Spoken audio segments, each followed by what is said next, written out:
dismal evening. You're a very brave audience, and I do appreciate you coming out in the weather. And I want to welcome everyone to, this is our second Indivisible Boca Raton meeting, and I'm thrilled that I am not having to turn any of you away tonight. So, the resistance has been making significant headway in our fight against the Trump agenda. Due to pushback initiatives and protests, we have forced Musk to go back to his company and lessen his grip on Doge.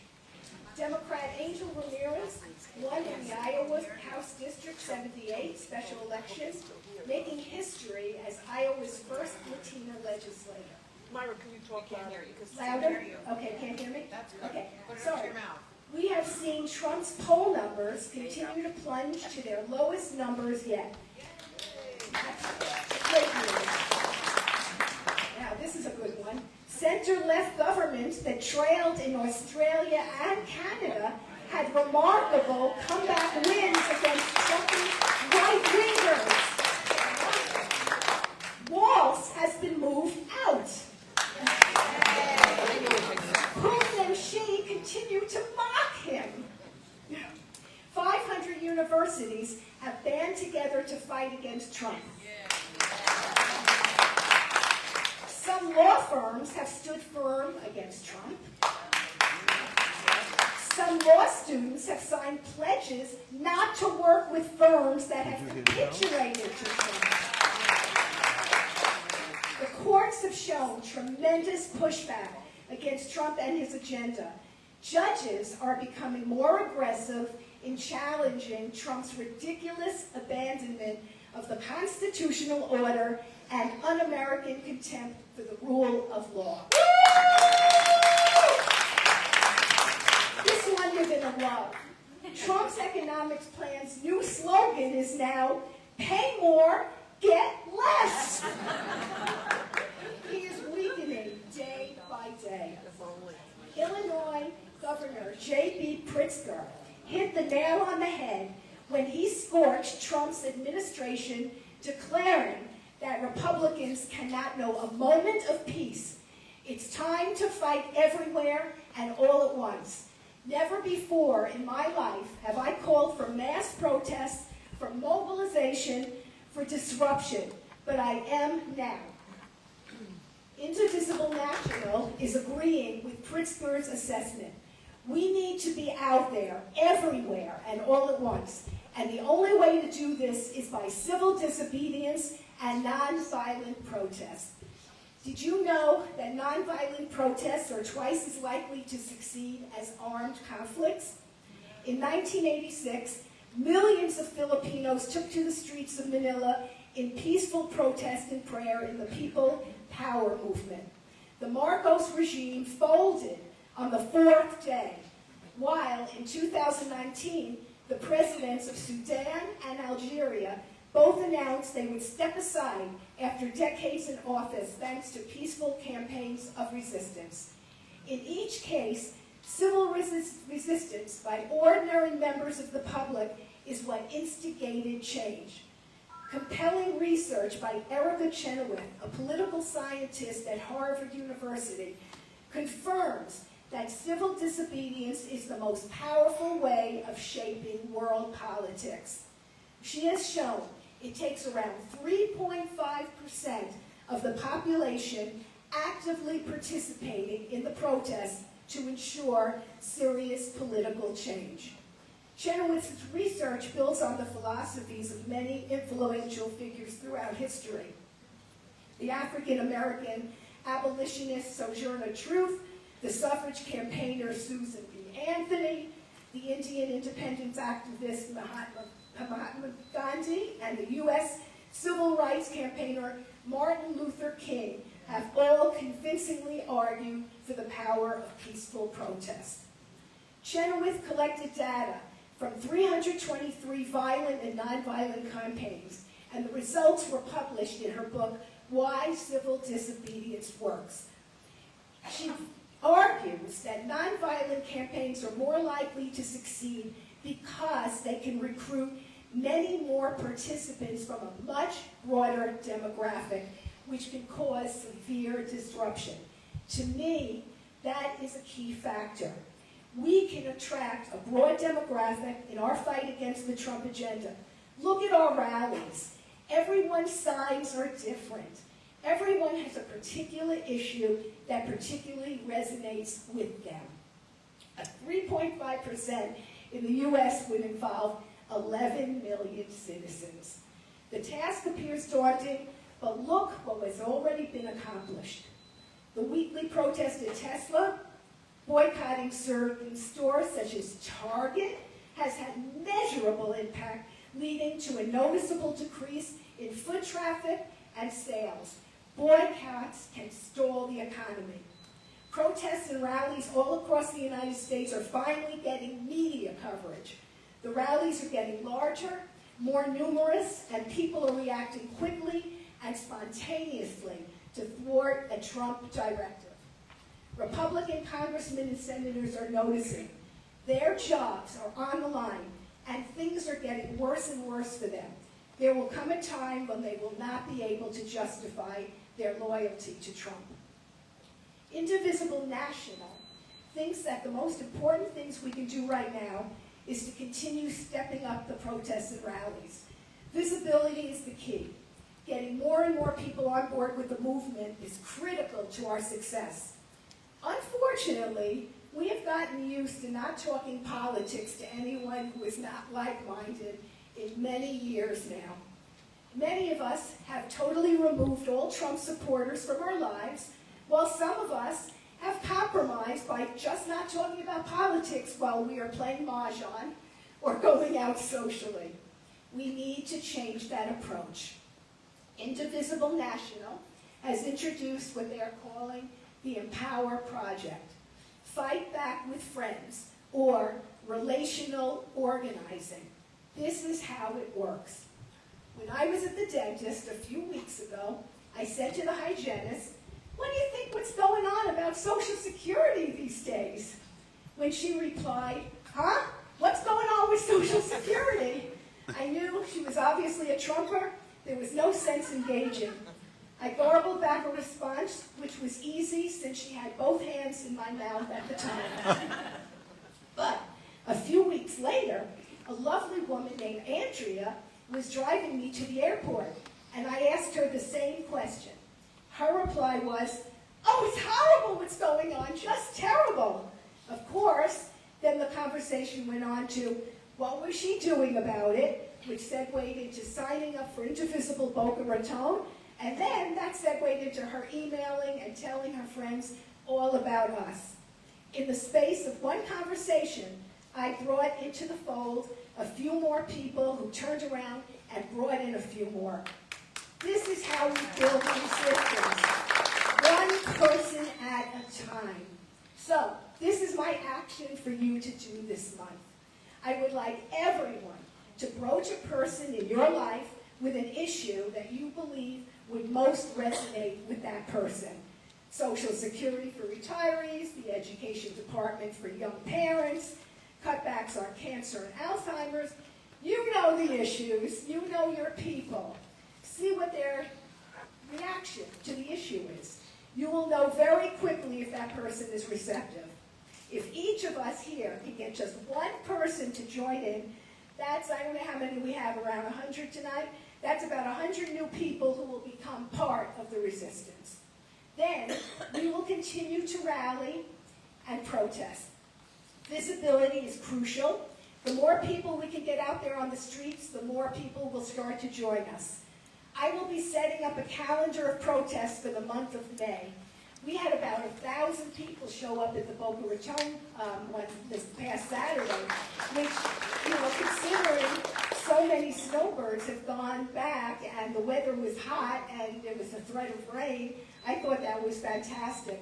And of course, we had 2,500 on April 5th, so I think that, we're doing great. Is there any artistic people here that would like to make us a banner that says, "No Kings in America"? I think this would be extremely eye-catching and could be used for when we hold protests on an I-95 overpass and other rallies. See me if you can do that for us. Now this is a good one. Hold the date, because on June 14th, we will be taking part in another National Day of Protest. We have been meeting with the leaders of the other Indivisibles of Palm Beach County and Broward. Because of the heat, we are thinking that a car caravan from Boca Raton up to Mar-a-Lago would be an excellent protest venue. Stay tuned for details. Remember the 3.5% rule. That's the goal. The goal. It's not a goal. Let's keep up the good fight, and I am convinced that we will get there. I want to also tell you about our exciting June 2nd general meeting. We are thrilled to announce that Congresswoman Lois Frankel will be speaking to our group. We will also be hosting a Resistance Expo. You will get to meet local advocacy organizations that are doing incredible work in our community and how you can get involved and make a difference. Since many of you are still uncertain how to do phone banking, we will have a hands-on demonstration. We will also be making posters for the various June protests, and we will fill out postcards as well.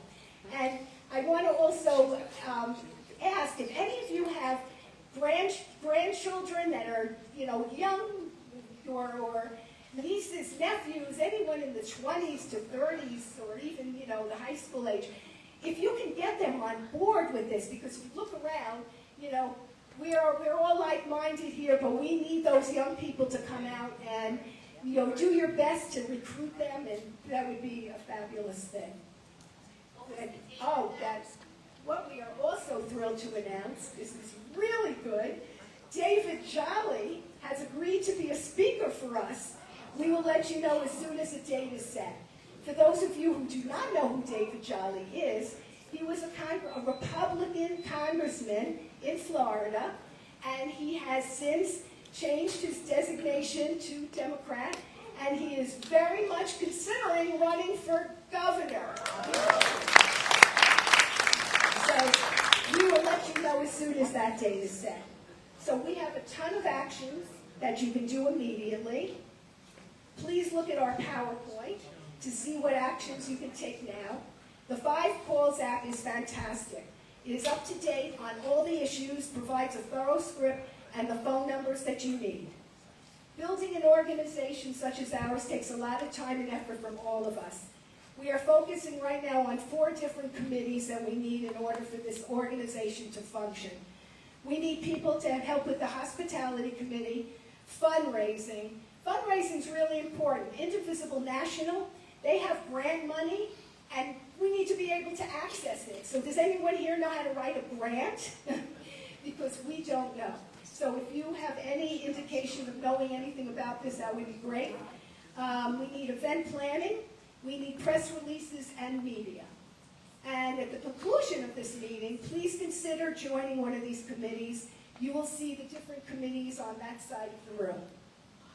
Because of the cuts to USDA, our food banks are suffering.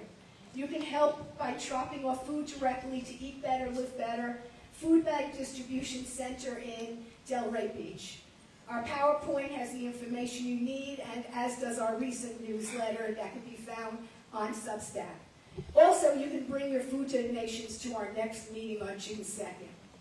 I want to thank my team, Sandy, Sora, Bonnie, Linda, Susan. Without their invaluable help and guidance, I would never have been able to organize Indivisible Boca Raton.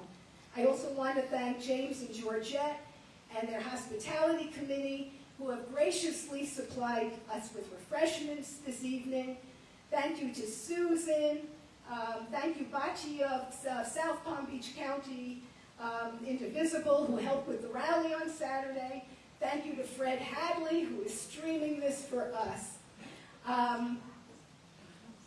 I also want to thank Leah, who was able to recruit Congresswoman Lois Frankel, and also for her impressive work with trying to get us into the high schools to register young voters.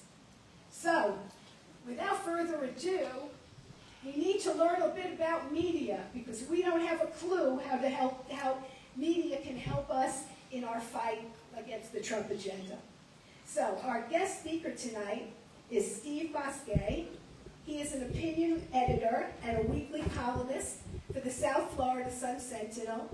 He has been a journalist in Florida for the past 4 decades in both television and print. His career began in 1981 as a reporter for Channel 10 in Miami, and he held senior reporting positions at the state capitol bureaus of the Miami Herald and Tampa Bay Times before joining the SunSentinel 4 years ago. Please give a warm welcome to Steve Bousquet.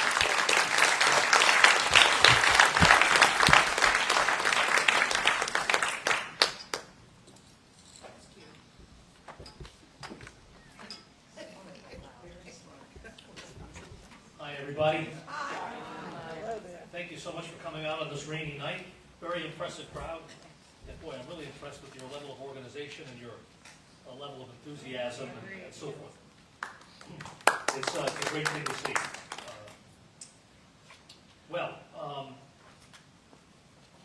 Let me speak for a minute about the SunSentinel, where I've worked for the past few years, and I do all of the opinion content. I write a lot of the editorials. I write columns. I look at and edit letters to the editor.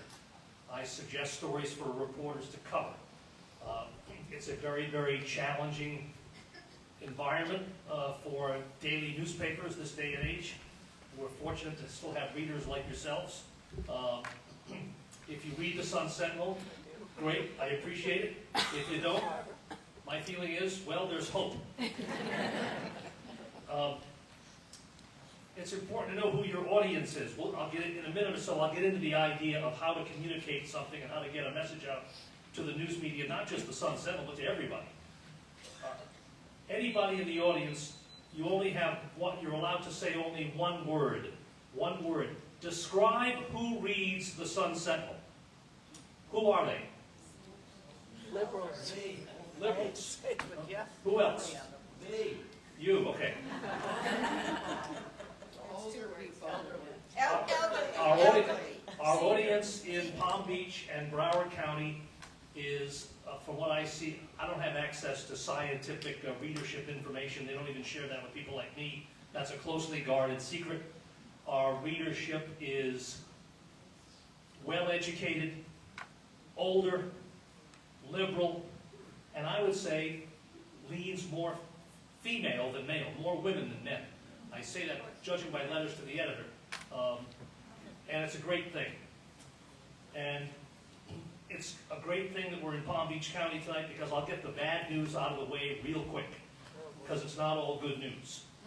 I checked the numbers today. I check them every day. The most important thing you can look at, in my opinion, one of the most important things you can look at, is to go to Wendy Link's website and see how many registered Republicans are in Palm Beach County and how many registered Democrats, and which way the trend is going. And I've written this story several times, and I'll write it again and research it continuously, because this county is changing before our very eyes, which is why your advocacy, your persistence, and your idealism is needed more than ever. Today there were 329,000 Republicans in Palm Beach County registered, and 296,000 Democrats. I'm sorry, I had that backwards. I apologize. 329,000 Democrats and 296,000 Republicans. The Democratic advantage numerically is about 33,000 voters. Okay. A couple of years ago, it was probably 80,000.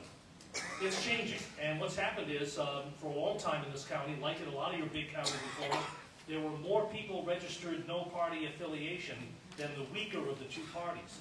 That's flipped in Palm Beach County now. Republicans have passed NPAs. That is certainly not a trend line I've seen many places in Florida.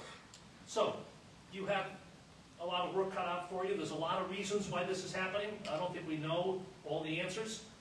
It's much too simplistic to say that it has to do with Trump. It started way before Trump. I think it has to do with economic trends. It has to do with, Palm Beach County is a wealthy community, so it's going to attract people with more money. People with more money, I'm generalizing just a bit, they were more likely to be Republicans than Democrats. It's considered a very nice place to live. So,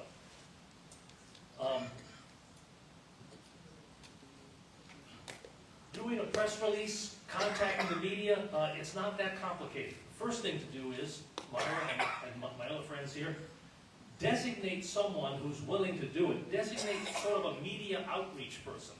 A person in your group who's the link to the SunSentinel, the Palm Beach Post, Step News, Channel 5, Channel 12, a couple of radio stations. There's a public radio, WLRN in Miami, has a reporter in Palm Beach County. I could go on and on. There's the Boca News Now. There are you have to make your own judgment about blogs and websites and which ones are credible and which ones are not. Be very discerning as a news consumer. Look to see that information is attributed. Look to see that information carries links. I'm in charge. I'm the traffic cop for letters to the editor of the SunSentinel. A letter comes in and says, a letter will say, and the SunSentinel will not print this, but we all know that Joe Biden's a convicted felon, blah, blah, blah. Oh, really? Just give me the citation for that. Where did that happen? Who says? The advent and the uncontrolled level of fake news is in and of itself, policing that is a full-time job, basically. And so, back to my point about a designated media person, that person should know who the right person is at Channel 5 and who the right person is to connect with at the Palm Beach Post. They're not hard to find. They're all on their websites. Common sense in these situations and doing a little advanced thinking is very important. You're organizing protests and you want to get maximum participation and maximum news media exposure. Saturday is a good day. Saturday is always a good day to do something like that. Why? For one reason, people have more free time. For another reason, you're always organizing something for the next news cycle. Not for the moment, but for the next day's newspaper or the next day's newscast. Sunday is still a very big, popular day for news consumption. How many people do you know? I know many people who they want to curl up for 2 hours on Sunday with the Sunday edition of the New York Times. So don't call me, don't bother me till 1 or 2 o'clock in the afternoon. Why is that? It's because Sunday is, of course, yes, it's a day of leisure and a day of prayer for a lot of people, but it's also a day to sort of, catch your breath on the week and get, and reflect on what's going on. You want to do something in this community that's public, that's high visibility, when you know or think you know that Trump is going to be here. It's an advantage and an attention-getting thing that no other community in the United States can claim. It's a tremendous asset. Trump's birthday is coming up, and he's talking about this big parade, in coordination with the Army's birthday. But Trump's birthday happens to fall on a Saturday this year. His birthday is June 14th. He'll be a spry, young, youthful 79 years old on June 14th. I think what you're doing is so, it creates such enthusiasm, and it will in other people. A word about protesting. Protesting is patriotic. Protesting is noble. It's in the best traditions of this country. We were founded by a revolution, a violent revolution. We just observed the 250th anniversary of Lexington and Concord. So why is protesting important and necessary and beneficial? It's a form of expression that is guaranteed by the First Amendment to the U.S. Constitution. It's a form of political engagement, and we can certainly use more of that. I'll get back to that in a moment. I think perhaps most of all, and this is where it gets into the idea of you all gathering, protesting outside a Tesla dealership or some other place, and getting on the 6 o'clock news or getting a photograph on a blog or in the newspaper, it tells other people that there are like-minded people like them who share their values, who share their fears and their anxieties. and it makes you feel better and more productive as an American citizen. You're doing something very beneficial. I don't think it's ever a good idea to think that, well, you know, we hope to get 300 people at this protest, and 114 people showed up, so I guess the rest of the people don't care. Not necessarily. People have busy, stressful, complicated lives, and so they'd like to be there. They can't be there. Play to your strengths and focus on the good things you're accomplishing. It's what you should do and what you could do, and what you should do, of course.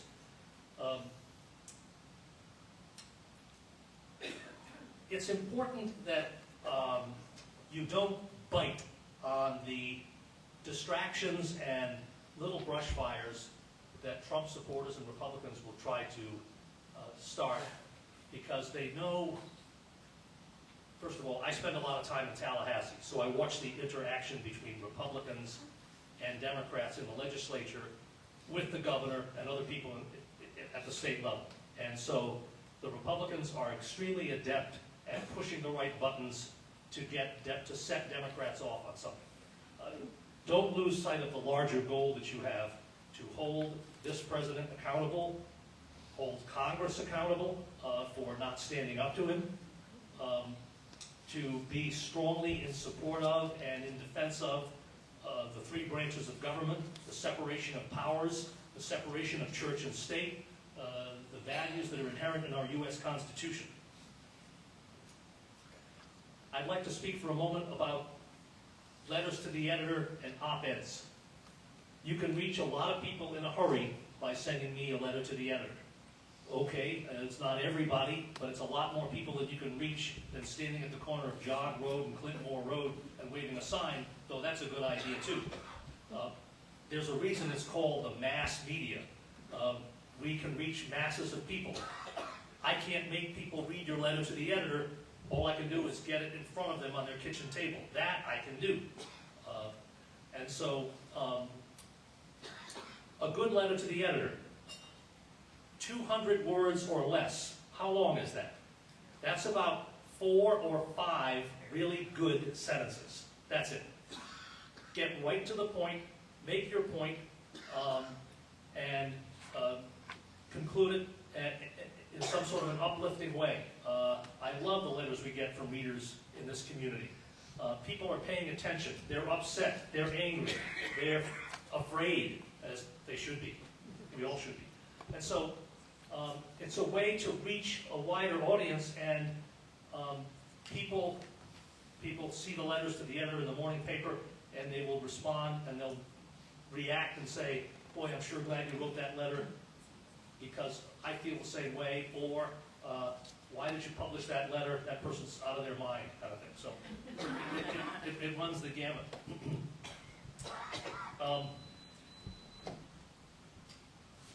Voting and registering to vote and getting other people to vote. It's so important. Myra mentioned David Jolly, possible candidate for governor.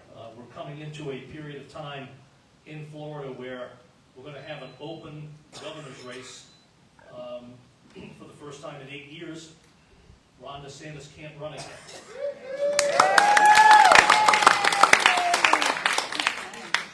And the situation, the political situation that Democrats face is extremely daunting, but it's not impossible. And I can't predict what's going to happen in this country in the next 12 to 18 months. And so, or in the state.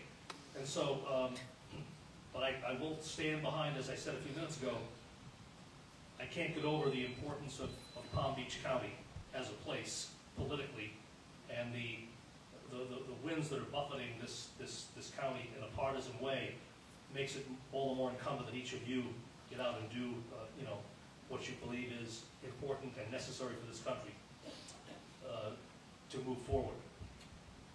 Before I go any further, I want to invite and open the floor to questions on any subject.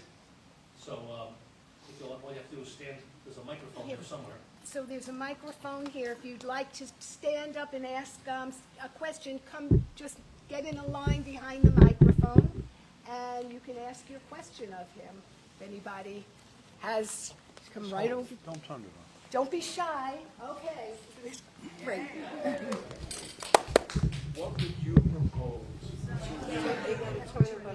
These details. Turn it to the. I need my wife for this. Can you hear me now? Yes. You're really in trouble. The question is, we have in this county a large degree of the older folks who obviously are learning and experienced to see the tyranny that is upon us. It is, in my experience though, the younger and mass peoples that aren't the older, more mature, informed people that we need to convert their mind thinking, even to open up their mind to thinking. That is the challenge. You're a newspaper. Unfortunately, that's a bygone era for the younger generation. So what can we all collaborate, do, propose to motivate and get through important thoughts to the younger generation? I submit. Sure, thanks for that question. The best answer I have is an imperfect one, but it's probably social media. The gentleman is just absolutely right about newspapers. But it's not just newspapers. It's traditional, channels of information. Younger people are not watching the nightly news on NBC. They're not listening to an all news radio station. They have other ways of getting information. You have to reach them in their place, which I think is on social media. Social media is a terribly flawed instrument, transmission beltway for information. Terrible. But it's the way that the society and the country is changing. And I think you have to find an issue that younger people actually care about. It might be the cost of living. It might be, family-related issues. It could be anything like that. But it's true that there's a reason why the people you see at an early voting site tend to be older. The people buying newspapers at Publix tend to be older. The people engaged in their community and in their world, like we're seeing tonight, tend to be older. There's a level of commitment there that's obvious that it's just hard to find in younger people. I've got, I'm a recent grandfather. I'm sure there's a lot of grandparents in this audience. I've got 2 grown sons. One is very politically active and one isn't very politically active at all. That's just the way, in my own family. So I know exactly what you're talking about. It's a source of frustration, but I think you have to meet young people on their platform of social media. If there's something that we can do to promote Use the mic, access, please. if there is something that we can do, including through the efforts of the newspaper to encourage the older crowd to be able to access the universities and build a teamwork, collaborative, mentor, giving money that maybe they can help spread among at least that sect to get to their mindset before it's too late. That's what I'm encouraging. People need to collaborate really to push this point. Otherwise, honestly, it's a very losing cause. Everyone in here has got it, has got the picture.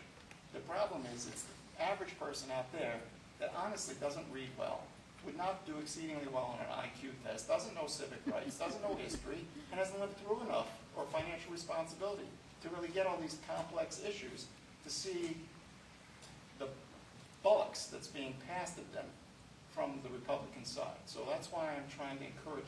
The media is so important, and we have to get somehow either through the, I hate to say social media because I can't stand this stuff, it's bad for your brain, but unfortunately, it's what they relate to.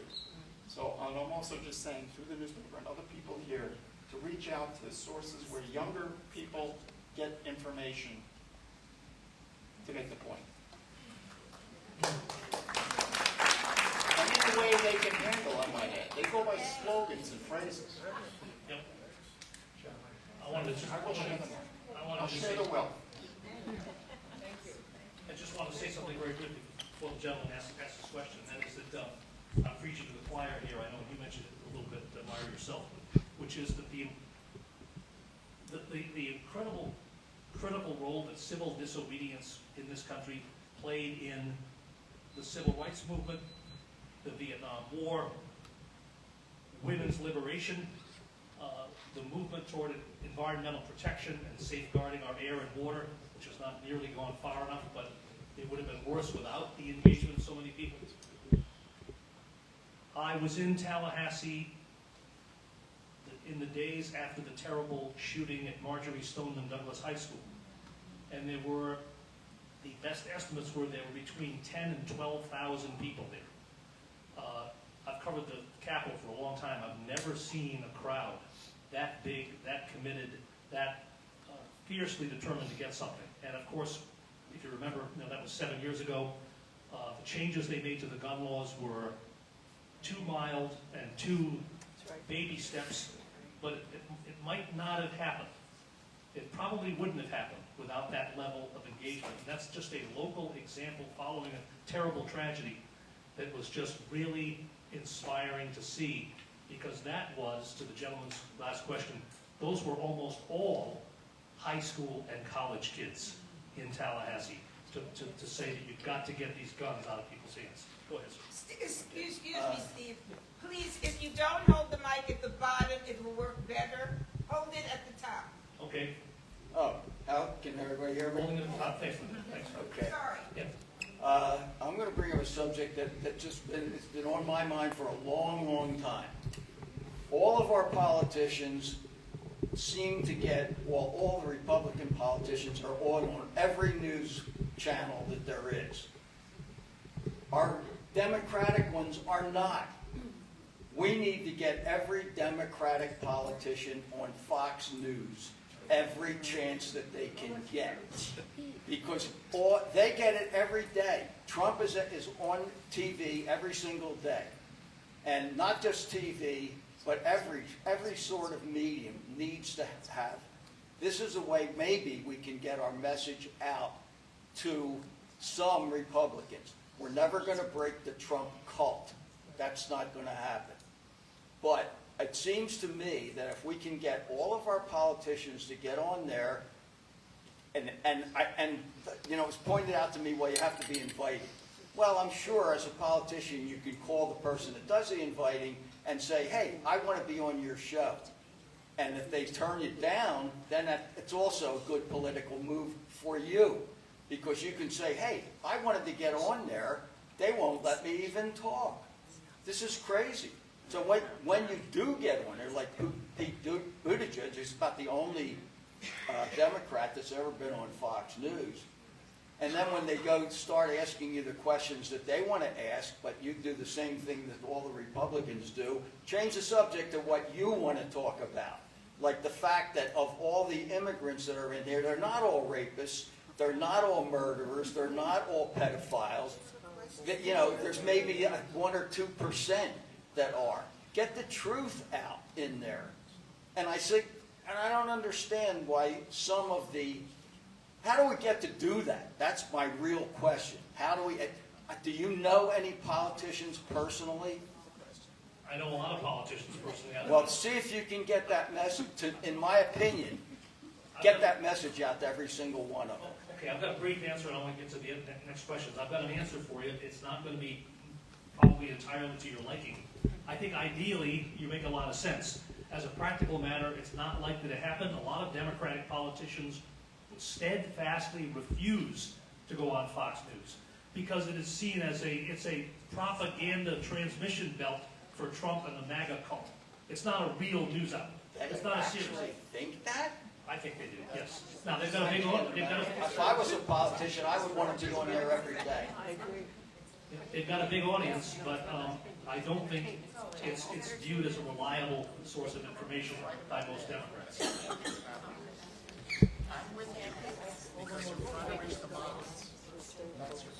Hi, my name is Kathy. I'm new, thanks to my record. Hold the mic close.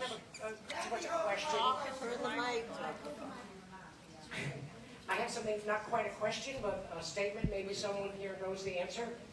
Any company that wants to recruit young people ends up on campuses.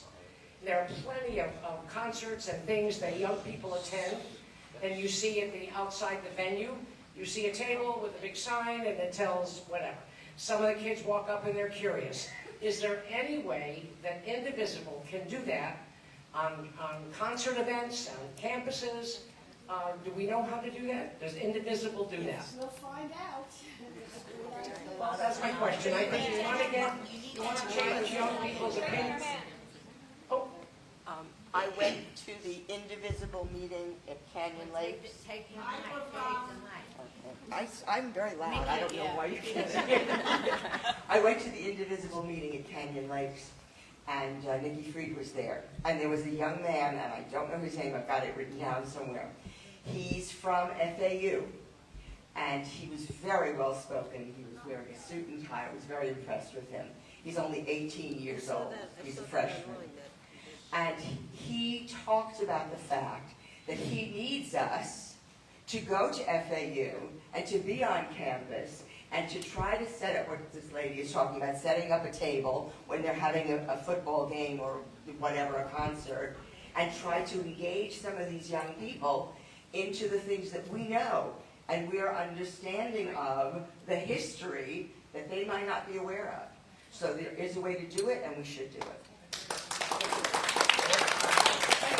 I'll let caravans, concerts, college campuses, Publix, shopping, whatever. If we could find a way to get people to come to the table and understand what Indivisible is all about, I have no question to you, I'm sorry, but I just wanted to say that. That's fine, great, great. I feel very, very negative about everything that he's doing, but I keep saying to myself, positive works better. Give somebody something tangible that they can do, whether it's speak to 3 friends this week. If you're writing a letter to the editor, include something they can do rather than just putting down what's being done, because that is preaching to the choir. I do it all the time. I know it well. I wanted to say thank you, first of all, for organizing this tonight, Myra, and thank you for coming and speaking. And, I do have a question. I wanted to know if the SunSentinel or Boca News Now, whatever it's called, if somebody or anybody in here has a podcast, because that is where the youth is going. That is, all the Joe Rogan heads and all these people, they're all over podcasts, and I think that's really influential. Does SunSentinel have a podcast? I don't think we do. We have podcasts, but not for political news. We have them for other things. It just hasn't sprung yet, that's all. Yep. Is that something we could work with you guys on, or I don't know if there's anybody maybe in the room who has a podcast, and we can commandeer it with Indivisible. Does Indivisible Corp or National have a podcast? Indivisible National does tremendous amounts of podcasts. She's saying it does do a lot of podcasting. Yeah, I just think that's like a big opportunity, and I know Midas Touch has a huge one that is doing better than everybody, but here you go. Yes, Indivisible National is doing a phenomenal job with podcasts and meetings and Zoom meetings, and I think that they're a young couple themselves, as Ezra Levin and his wife. They're a young couple, so they're really quite aware of the problems that we're having attracting younger people. But would you like to head this committee? Because I'll talk to you, Myra. Good. I did have another question, just sort of in alignment with that, which is there are so many big social media influences out there on TikTok, on Threads, wherever. People like Johnny Palmadessa, who's super young, and he's very influential. He goes up and talks to these MAGA people and flips them. Like right in front of the camera, he completely flips them. So he tricks them a little bit, but it's good. So my question would be, if there's a way to bring in something like that to speak, that would be amazing as well, because he attracts a whole different demographic. So it's just a question around that. Let's talk. All right, we'll talk.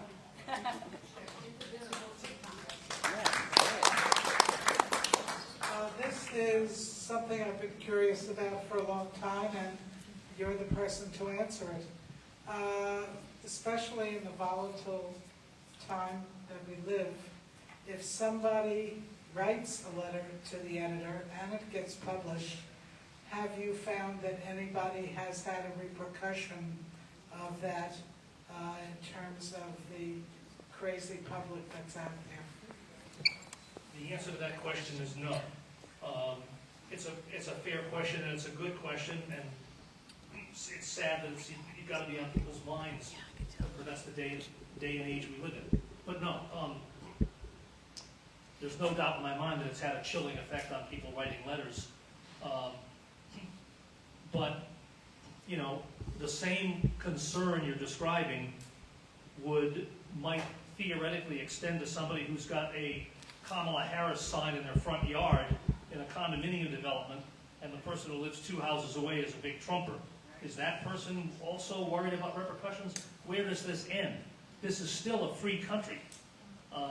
You've still got the right to express your opinions about things. But having said that, I think your concern is legitimate. But I don't.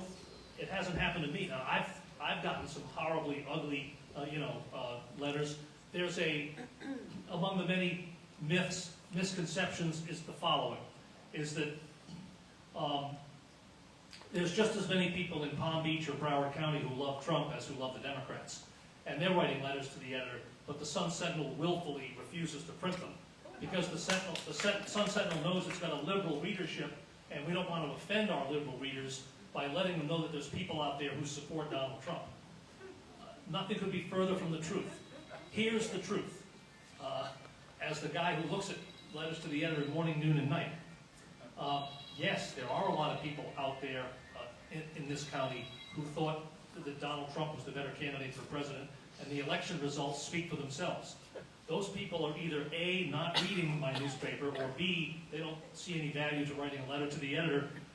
The vast majority of letters we get are from people who feel pretty similar to yourselves. They're petrified about where this country is going. They want to stop it. They want to change it. They want to do something about it. They're thinking about their kids and their grandchildren. The implications for the next generations in this country are almost incomprehensible in the direction that we're going. And so, no, those people aren't writing to us. Yes, they're out there, and that's all the more reason why you need to be doing what you're doing. But no, we're not willfully withholding letters from people who think Trump's doing a good job as president. On the contrary, if somebody will write a fairly well-reasoned letter and sort of put forth a defense of why they like Trump, since we believe in telling all sides of a story, we will publish that letter. And one of the reasons I'll publish that letter is because it's important that people in Boca Raton, Delray, Boynton, Lake Worth, know how some of their neighbors feel about all this stuff. That's important. Like I said, we're still living in a free country, last I checked. So anyway, the fact that people are afraid to express their opinions is just, I know it exists, but it's a horrifying thing to contemplate, because this is the United States of America. So.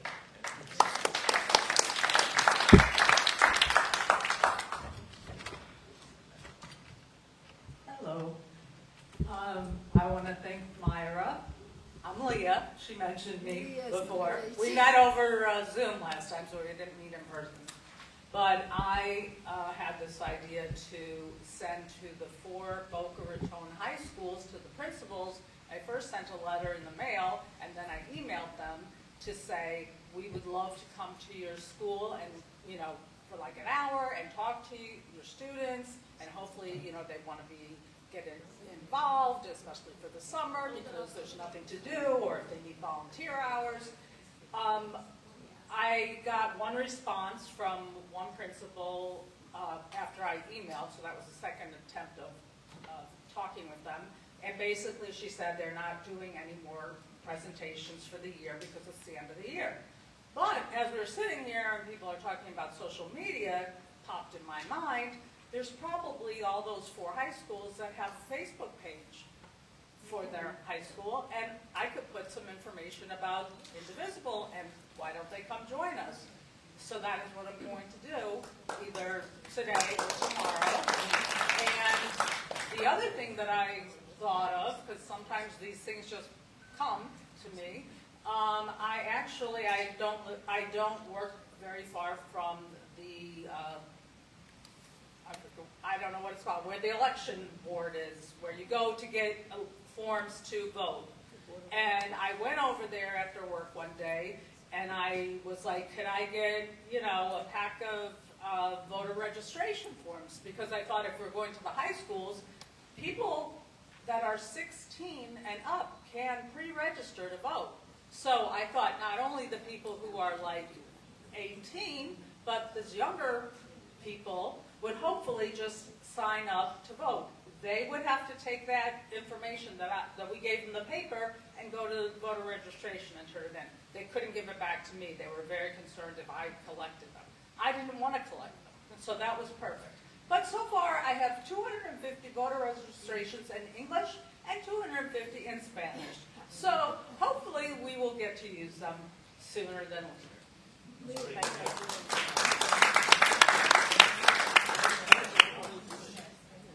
Hi, good evening. My name is Karen Matroni, and I live in West Boca. I'm also very loud, so I hope I'm not too loud. I want to say we're all talking about the young people and everything. We also haven't talked about the LGBTQ community because, I go to a lot of gay prides because I'm part of the LGBTQ community, and there are tons of young people there. And you know what I have seen a lack of? Organizations that are looking to activate them as activists. We need to be at prides. We need to be in downtown Delray. We need to be in Clematis and West Palm. The young people are going out at night. They are not sitting in rooms like this like we are. We need to find them where they are. And it's not just concerts or schools, because honestly, I love to get kids in schools activated, but they have other stuff on their plate. And if you want young adults, though, college and 20-year-olds, go to the bars. I mean, that's one of the great things about the gay community. Our community and our focus is in the bar scene, because that's where it's always been, because we didn't have public spaces, and those were our public spaces. So if you really want to reach out, you got to go out about 9, 10 o'clock at night and do the work. I hate to say it, but that's part of it. So thank you. Yeah, I do already. Thank you very much. Thank you for those insights. That's great. Hi. Can you hear me? Yes. My name is Deanna Barron, and I've been doing a different approach. I've been trying to approach the Republican senators and members of the House and writing letters to them about not attacking, but about how I understand that they are good people and that they want the best for this country, and that they're in a terrible position because of this bully that is threatening them, threatening even their physical safety. I cannot believe that all of them, believe in him. I have this thing. When Dorothy put the water on the witch, when Dorothy put the water on the witch, the monkeys were happy. They wanted this dictator dead. And so many of them are just scared to death, and they don't want to lose their place. But if they would stand up and band together, this is one man. If they would start to stand up and band together, and if there is a way to encourage them to do that, because a lot of them know how horrible he is. They know how wrong he is. They can't be in the positions they're in and be that stupid and ignorant. So, I know it's power, but is there a way to stimulate to get to them?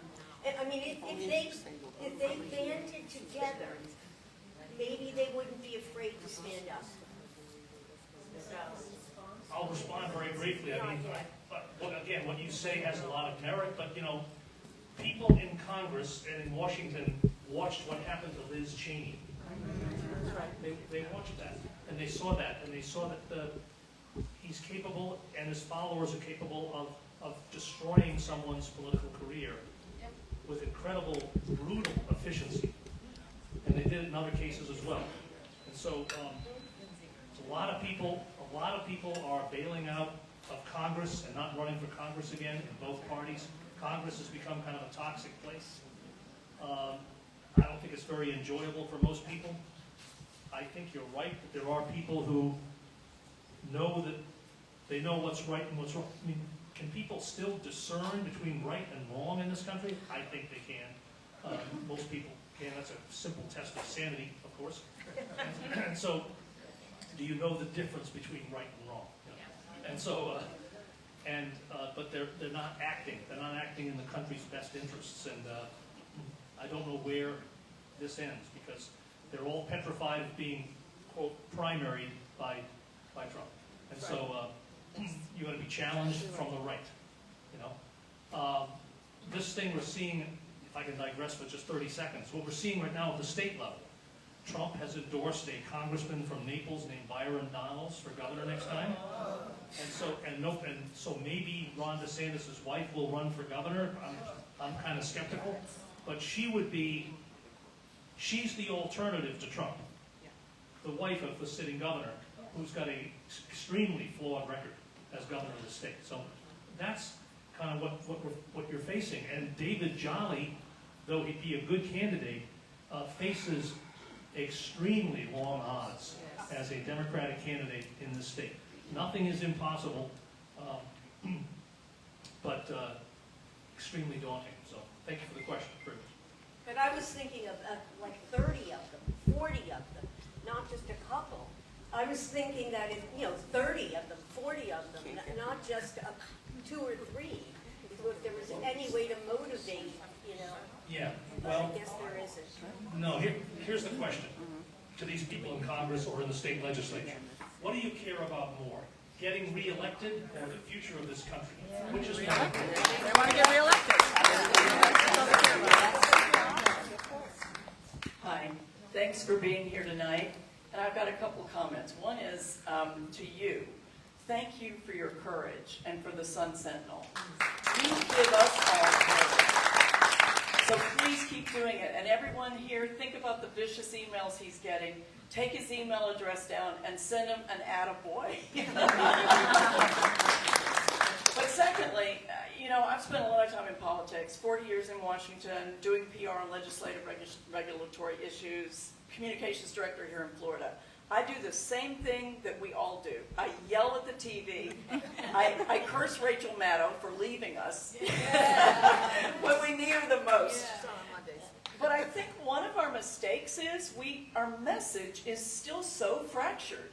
And we take the social issue bait every single time. And I guess I went to the protest last weekend and I was looking at all the signs. And of course, we all love the really cute, funny signs. But we're talking to each other. So I guess what I would like to say to this group, and what I'm going to try to do more, is think about the kitchen table issues that all those young people and all those independents really care about. Those are the people we have to influence.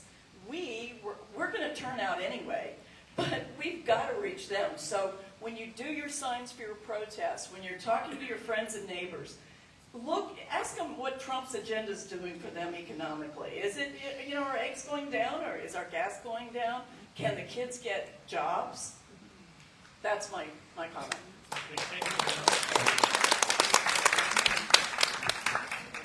I'm glad she made the point that she did, because I wanted to say this very briefly. The Democrats have a serious problem in this country communicating the right message to voters. It's badly damaged. Is it irreparable? No, it can be fixed, but it's important that Democrats have a positive message, that it's about the economy, it's about people's ability to sort of exist and survive and put money away for their retirement or their kids' retirement. Just despising Donald Trump isn't enough. No. It's nowhere near enough, in fact. And so that's part of the situation right there as far as that goes. And I agree completely with the idea that the Democrats too often are preaching to their own little bubble, their own little choir. And so it is a real thing in this state that so many people are registered no party affiliation. Almost 1 in every 3 voters is NPA. And people have a lot of reasons for doing that. I've spent a lot of time trying to find those voters. They tend to be younger. A lot of them are Hispanics. They're everywhere. There's certainly a whole bunch of them in Palm Beach County. And they tend to not be as reliable voters as Democrats or Republicans.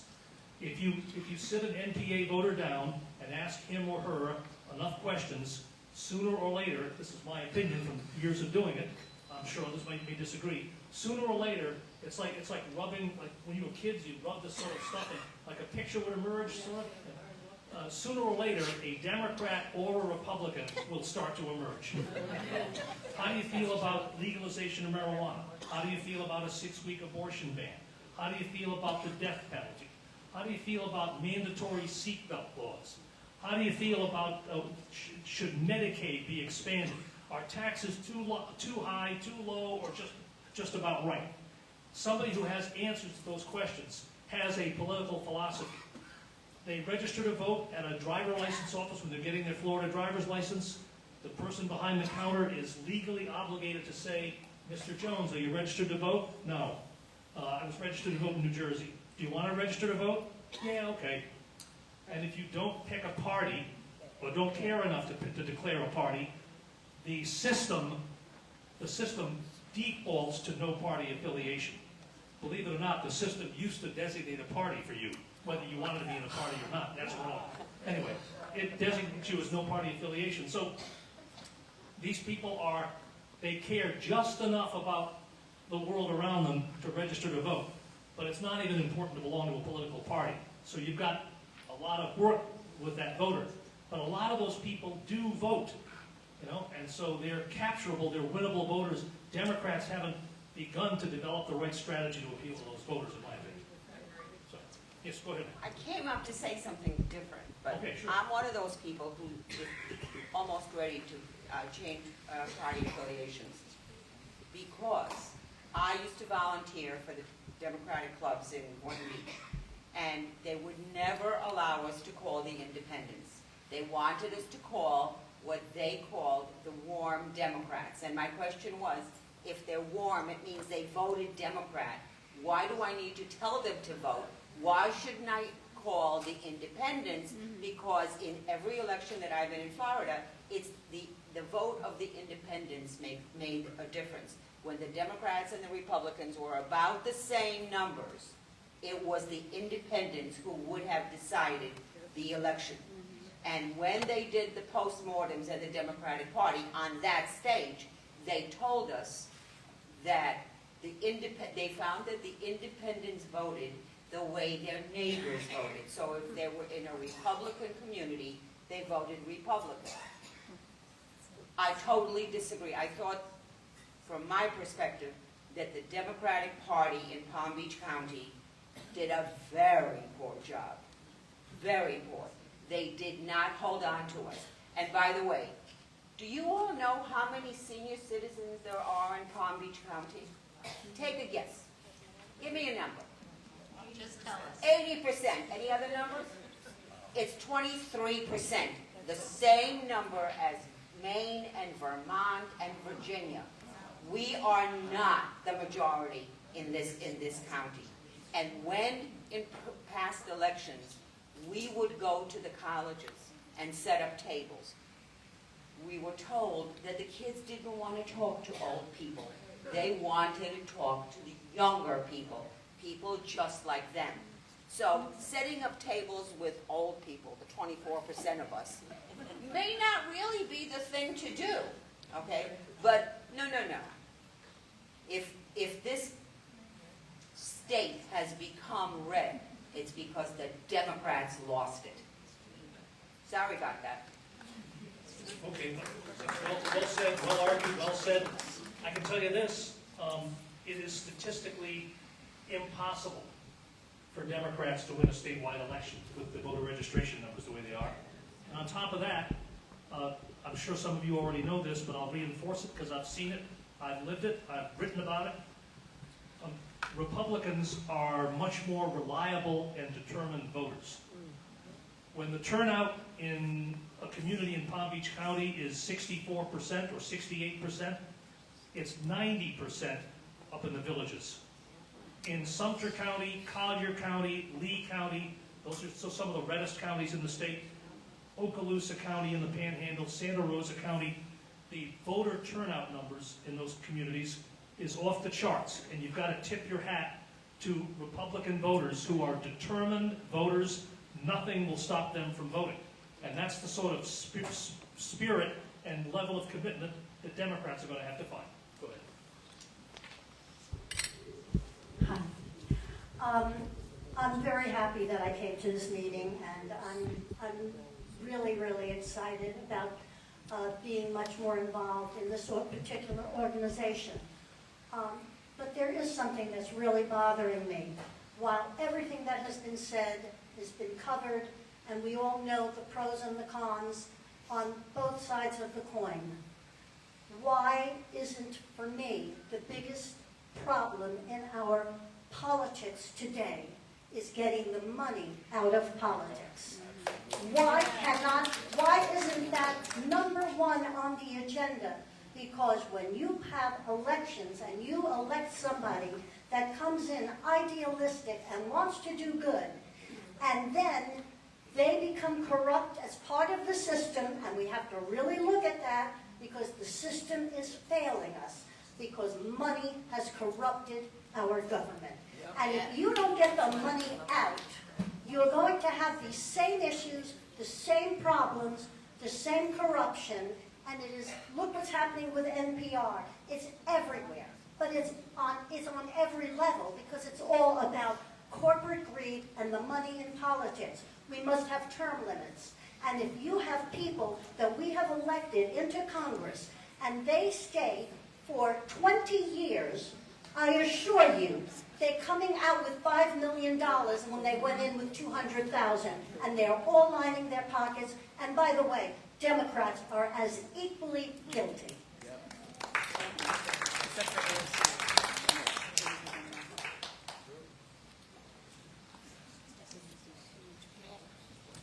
Quick question for you.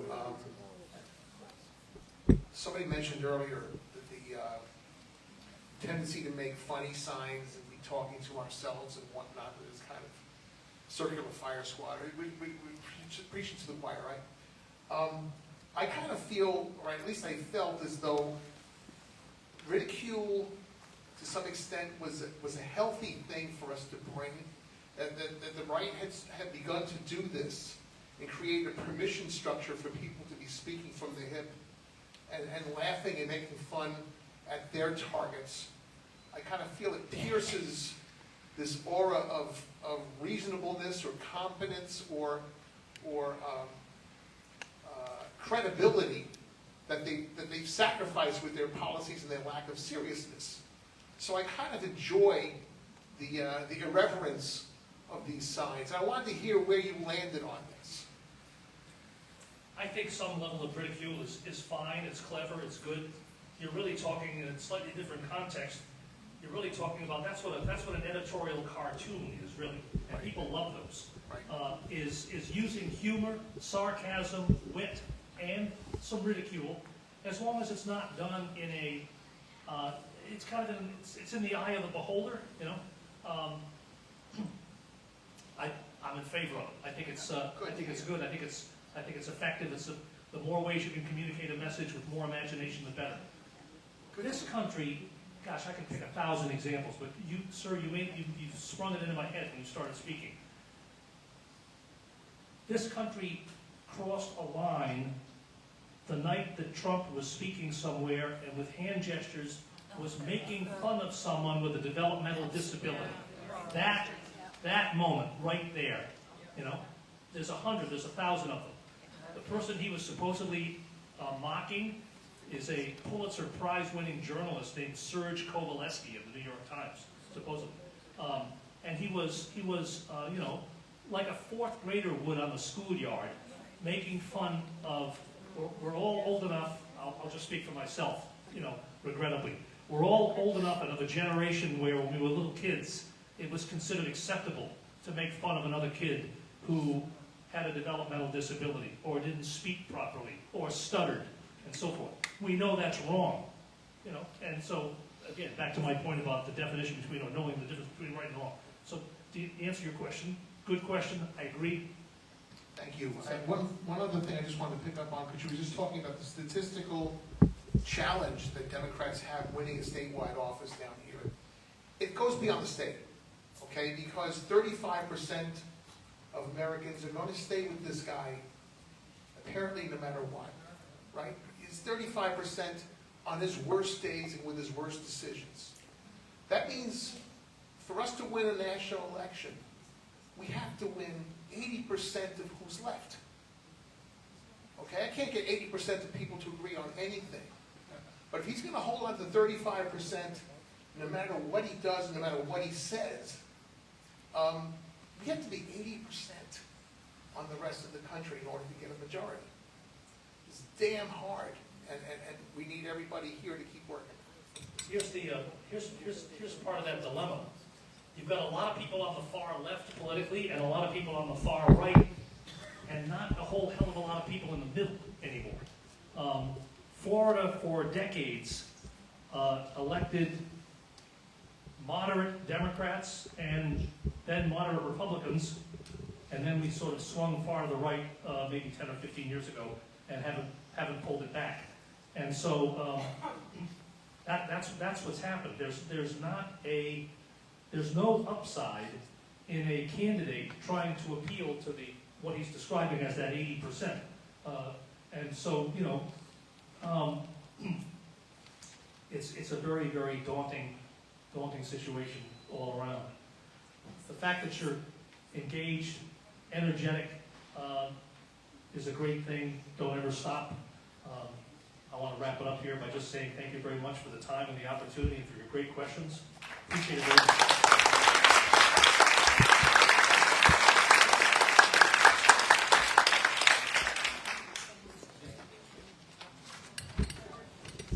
Can I take one more moment? Would you listen to this? Yeah, sure. Sure. I happen to be a lawyer, and sometimes I can be concise. Please use the mic. I am. Can you? Good. You're still in trouble. All right. Look, the takeaway is this. If we're going to win either congressional elections, governor elections, or certainly the presidency, we have to get enough votes to come to this party sufficiently to win. The argument can be made successfully that, in a sense, all the ideology in the Democratic tent is a hard pill for so many to swallow, so just a few tidbits that they don't like means they're going to go to the Republican side. So we have to come up with the messaging that is sufficient. It ain't going to please everybody, but it's got to be, what did Trump win on? We got to look at his playbook and see what worked for him and make it work for us, because it's clear that people fell for the bullyingism. Hate is not what I want to run my platform on. You can lose if you want, but you can also listen and see what works. And right now, we need a message and an approach that works. Otherwise, you will continue to keep losing this state and around the country and the rest of the world.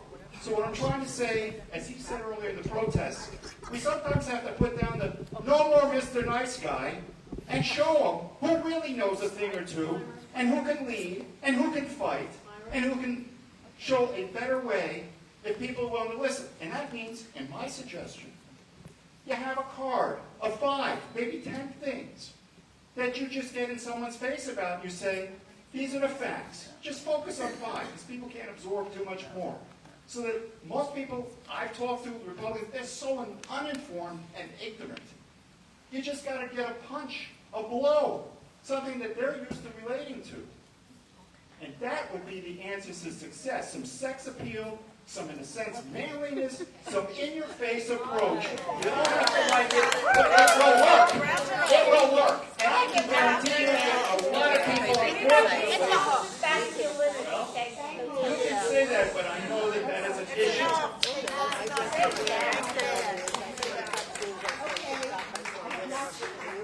Hi. Thank you so much, everybody. And thank you, Steve, I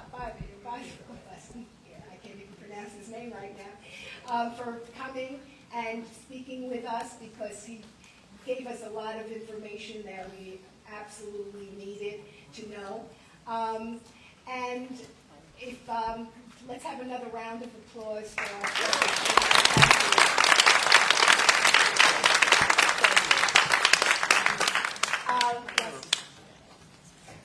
I will leave. Take 10 seconds. Yes, please. I will leave. I don't have enough. I'm sorry. I'll leave about a dozen business cards up here, and I'm easy to find. I'm on the SunSentinel website 15 different ways. So I'll leave them up front with everybody, and I hope to hear from some of you. I want to hear your voices. I don't know how to do this. Thank you so much.